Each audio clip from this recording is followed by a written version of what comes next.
Physiologically, the limbic system acts like a capacitor. It stores the electrical charge of emotional activation, accepting just so much input and dumping the excess wherever it can.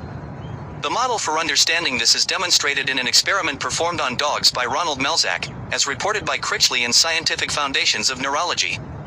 Each day for several days, Melzack gave an electrical zap to the limbic area of a dog's brain.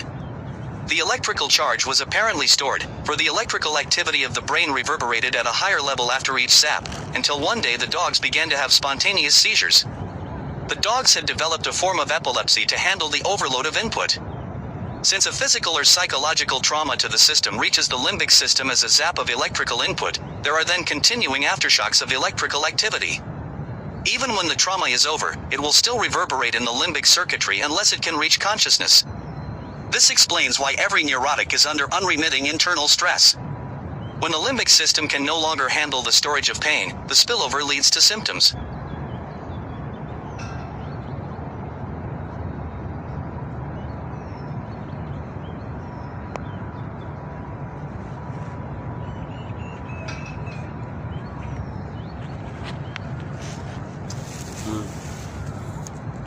Did it again.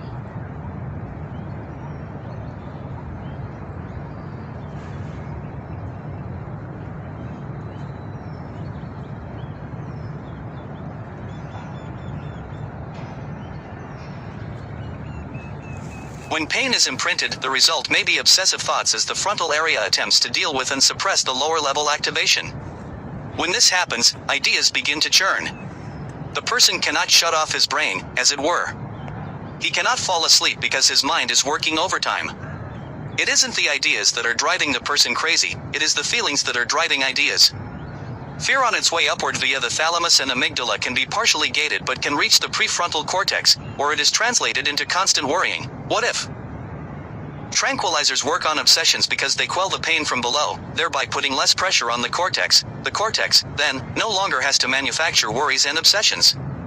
The barbiturate sleeping pill promotes sleep by working almost exclusively on the system that won't let us fall asleep easily, creating idea after idea as stimulation rushes forth when the third line gate is trying to rest.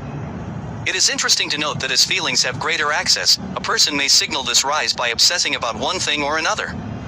They fixate on a person who they imagine is against them, or concentrate on someone else who they imagine is in love with them.